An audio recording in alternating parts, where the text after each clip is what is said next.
HE sector, I think, for young people, for the majority of care leavers, not for all care leavers, feels out of reach. It's not really on their radar. It's not a consideration that is fore and foremost. If you have a very ambitious, very mature young people that do have very clear aspirations, then they do find a way through it. But you have to be quite heavily motivated to be able to do that in the absence of any specific, regular, consistent, stable support. Young people will have bad experiences at school and will be turned off education. Young people will think education isn't for them and they can't wait to get out of it and to maybe, earn a living and so on and create their independence in that way. Often there's not the consistent support that young people might have from family. Sometimes just not having the expectation from different people. I think for some young people there's an expectation throughout their life that they'll go to university. That's not always the case for children that have been in care. And so I think actually the expectation is sometimes that young people that have been in care won't succeed. And so I think that can have an impact sometimes as well. Take away from my son, me. Take away from my son the house he lives in. Take away from my son his circle of friends. Take away from my son other members of his family. Put him somewhere that is completely alien to him and then ask him to do well. It's just not going to happen because emotionally he'll feel so defeated. I think that the only focus on his head is going to be what I had, I don't have anymore. And I think that gets in the way of a lot for young people. Very disrupted family life, a disrupted social life, a disrupted educational life.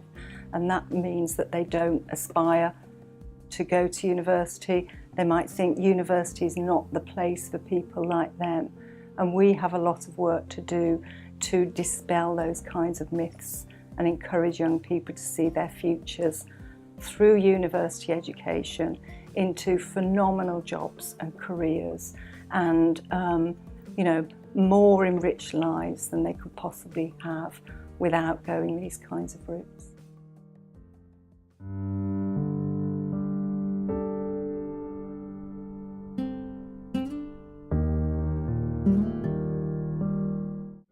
I think it's something we should all care about because we have a responsibility to care for young people that whose birth parents are not able to support them in the way that we would all like to be supported.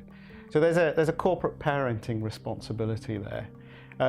So I think that's a key reason for why universities should care. But it's also a much broader issue than that. It is about making and creating opportunities that are accessible to all. And primarily universities should be focused on trying to create opportunities for all. What we're finding is because of circumstances that are not created by these individuals, these opportunities escape them. So we've got to look at other ways in trying to be able to create access, and the universities have a responsibility, I feel, in trying to find clever ways, creative ways, to enable what are quite clever young people, albeit their energies are put in different directions. They may not all be academically clever, but they've got the potential to do it. So the universities should explore that a bit further. Fewer than 1 in 5 of our young people get good grades, and of those, maybe half of them might go on to university. So we're talking about, less than 10% of the looked after population compared with a much greater proportion of their peers. And that's a picture that's everywhere, really. I mean, what can you say? It's a priority. That they're the most disadvantaged children in our society. And we need to do more for them because they've already been given a raw deal. And so, how can we make sure that doesn't perpetuate itself?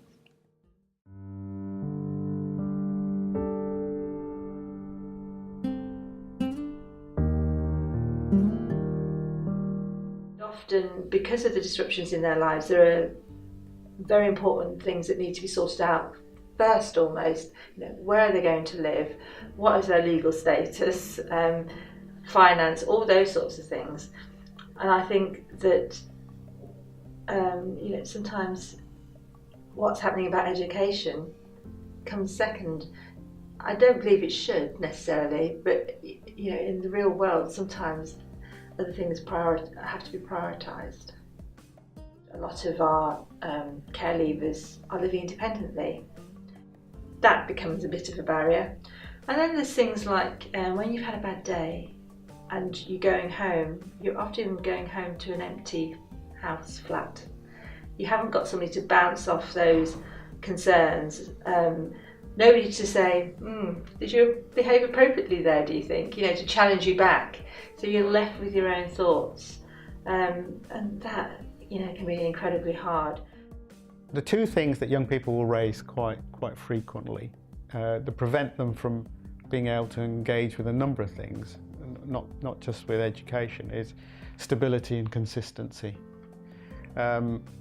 Those two things present a real problem for young people. Care leavers, young people who've are care experienced, don't have the good GCSE results that they should have, really. And when you don't have good GCSEs, you're not going to get good A-levels, it's less likely, and then it's harder to get into university. It's not impossible, but it's just harder.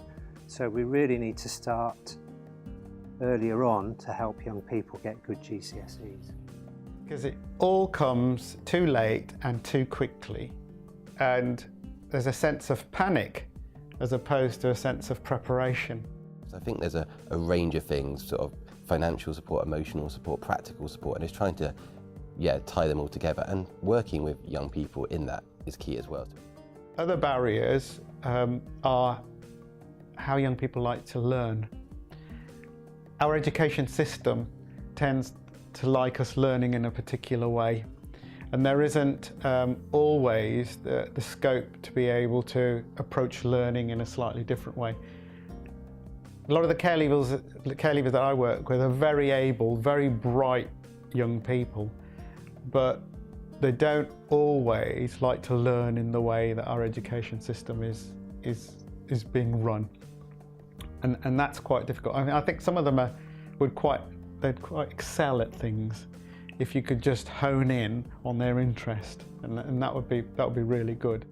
If we're talking about barriers to higher education for looked after children, it's because we don't empower them early enough to think about who they are, what they want to be, what they want out of life, and to achieve all that, what do they need to do? And that might be that they've got to learn how to make friends and accept help, because I think a lot of looked after children struggle to ask for help, never mind accept it. There's a whole host of things, and it's really important that we start as early as we can to foster in them this idea that I've got belief in you, so why don't you?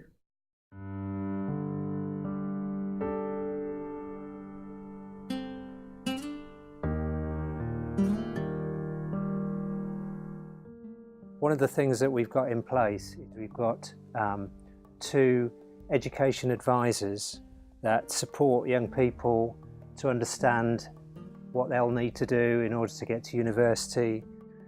We've also recently had another colleague working with us, an advisor, working with older age group young people, either in care or care leavers, to help them understand those processes. We're also looking to employ somebody else to have more of an overview in Warwickshire about what are the barriers to progressing to higher education.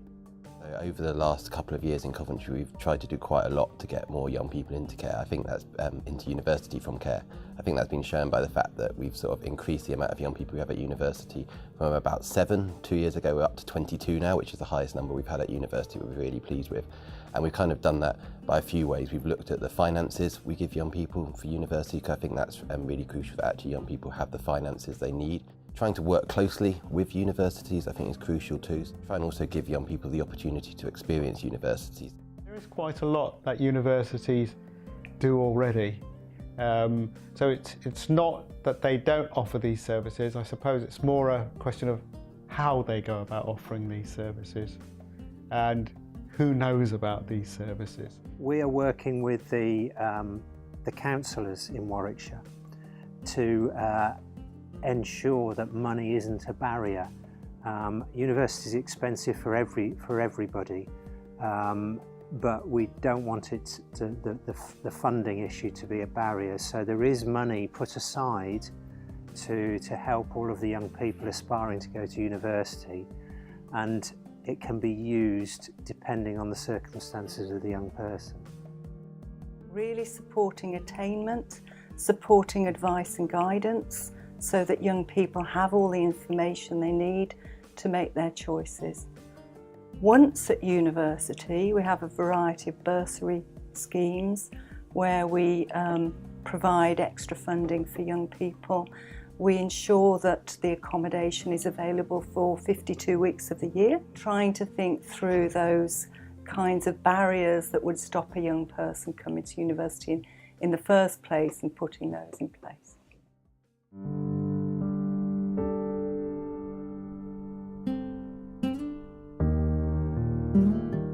I think, to be honest, that's an area we can still definitely improve in a long way. So we try hard to link with our colleagues in both the schools and colleges that do some of those specialist assessments, and then also making sure when young people go on to university that they've got the support they need. So sometimes it's around helping them with the equipment, sometimes it's around making sure we liaise and understand what their needs are as well, and so that we can put sort of the right support in place. People with learning difficulties typically have specialist provision in colleges or schools, and they'll get help in those schools. And the virtual school, what we would want to do is challenge those schools to put the best arrangements in place. So we would expect it to come via the schools and the teachers that know the young people best. We're trying to work with LACES, which is the Looked After Children Education Service in Coventry, to make sure those young people do have additional needs around university. They're identified earlier in the process, so they get that support at sort of 14, 15, 16, not at 18.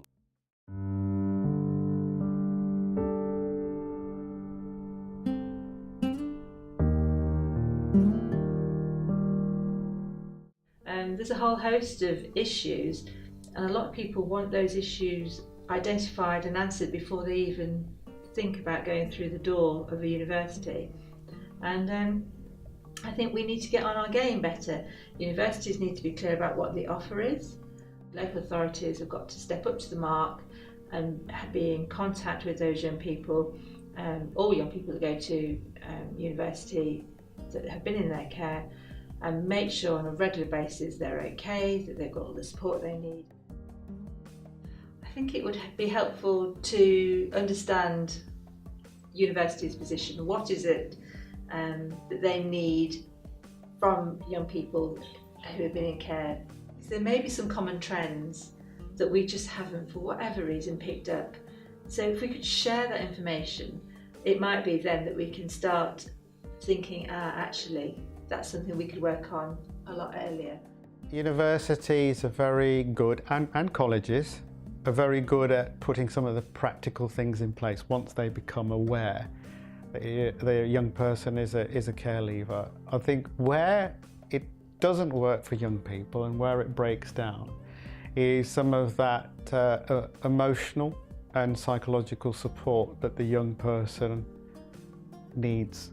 In Warwickshire, we've recently collated information from young people around health.